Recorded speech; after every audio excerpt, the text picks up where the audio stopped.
ในกองประชุมศูนย์กลางครั้งที่7สมัยที่4ของพรรคประชาชนปฏิวัติลาว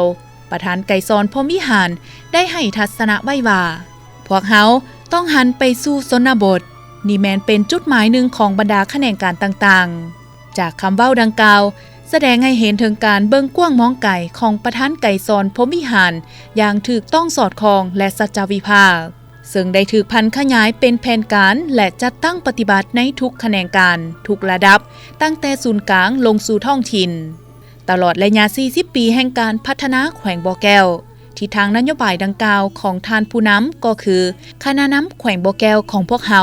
ในแต่ละระยะและยุคสมัยได้เอื้ออำนวยให้เกิดผลสำเร็จอันยิ่งใหญ่การเมืองมีเสถียรภาพได้รับการปรับปรุงบูรณะให้หนักแน่นเศรษฐกิจมีการเติบใหญ่ขยายตัวอย่างต่อเนื่องสังคมมีความสงบปลอดภัยมูลเสื้อปฏิวัติมูลเสื้อวัฒนธรรมอันดีงามได้รับการอนุรักษ์และเสริมขยายประชาชนหลุดพ้นออกจากความทุกข์ยากเทื่อละเก่าหูนำสายกะละโอกาสความเจริญแห่งยุคสมัยอย่างมีหลักการของพรรคบวกกับพลังสามัคคีอันแข็งแกร่งของทุกก้อนกำลังและปวงชนภายในแขวงได้เฮ็ดให้ชีวิตการเป็นอยู่นับมื้อดีขึ้น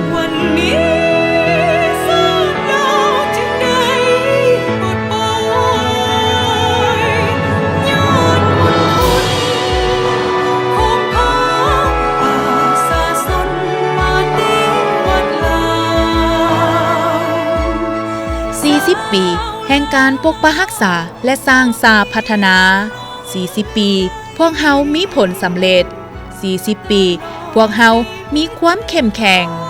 แขวงบ่อแก้วมีการเติบใหญ่ขยายตัวติดพันกับการปฏิวัติศาสตร์ประชาธิปไตยซึ่งเป็นแขวงทำอิฐที่ศูนย์กลางพรรคได้นำไส้ยุทธศาสตร์3 บาทค่อนของการปฏิวัติก้าวไปถึงการยึดอำนาจและสถาปนาสาธารณรัฐประชาธิปไตยประชาชนลาวในวันที่2 ธันวาคม ปี 1975 จากนั้นแขวงบ่อแก้วก็ได้รับการสร้างตั้งขึ้นในวันที่26 มีนา ปี 1983 มีการปกครองอย่างเป็นระบบสอดคล้องแทบเหมาะกับสภาพความเป็นจริง 40 ปีแห่งความเอกอ้างทะนงใจรักษาได้เสถียรภาพทางด้านการเมืองมีความสงบและความเป็นระเบียบเรียบร้อยในสังคมประชาชนมีชีวิตการเป็นอยู่ดีขึ้น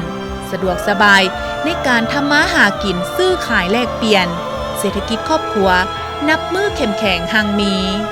ฐานทินดินแดนแขวงบ่อแก้วแห่งนี้อุดมหังมีทรัพย์ในดินสินในน้ำล่ำลือกาวขานเป็นตำนานซาลือมหานินจินดาและอันว่าแก้วห้วยทรายกลายเป็นเอกลักษณ์ของฝากของต้อนให้แก่ชาวเมืองแขกต่างดาวเท่าต่างแดนเฮ็ดให้แขวงบ่อแก้วเป็นที่ฮู้จักของสังคมในวงกว้างทั้งภายในและต่างประเทศมนต์เสน่ห์แห่งภาคเหนือของสาธารณรัฐประชาธิปไตยประชาชนลาวแห่งนี้มีเนื้อที่ 6,196 กิโลตารเมตรเป็นเขตผู้ดอยกว่า70 ส่วนห้อยของเนื้อที่ทั้งหมดและในนี้มีชายแดนติดจอดกับบรรดาประเทศและบรรดาแขวงเช่นแขวงหลวงน้ำทาอุดมไซสยบุรีและราชอาณาจักรไทยเมียนมามีประชากร 220,000 กว่าคนหญิง 100,000 กว่าคนประกอบด้วย13ชนเผ่า5เมืองและ1เขตเศรษฐกิจพิเศษ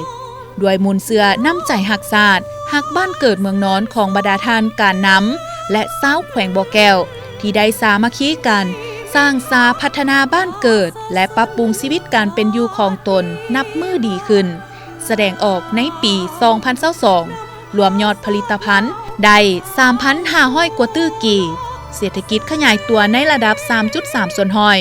รายรับต่อหัวคนผู้หนึ่งได้ 1,000 กว่าดอลลาร์สหรัฐต่อคนต่อปี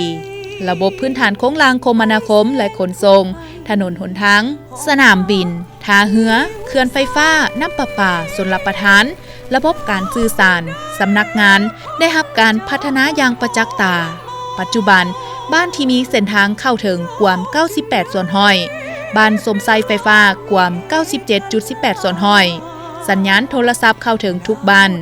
มีบ้านพ้นทุกข์กว่า76 ส่วนห้อยสร้างได้เมืองพ้นทุกข์2 เมืองและสร้างบ้านใหญ่เป็นตัวเมืองในชนบทได้7 บ้าน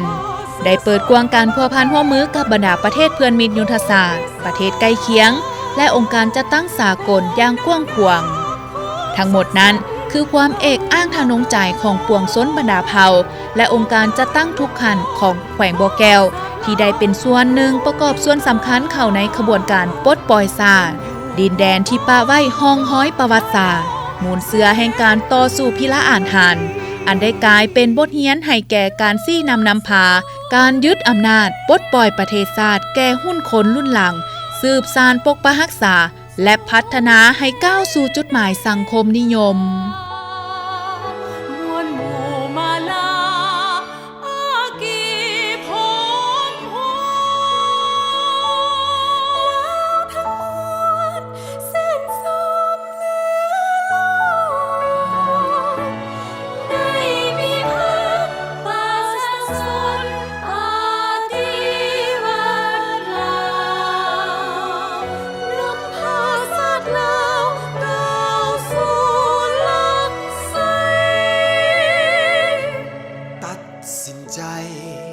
สาวลาวก้าวเดิ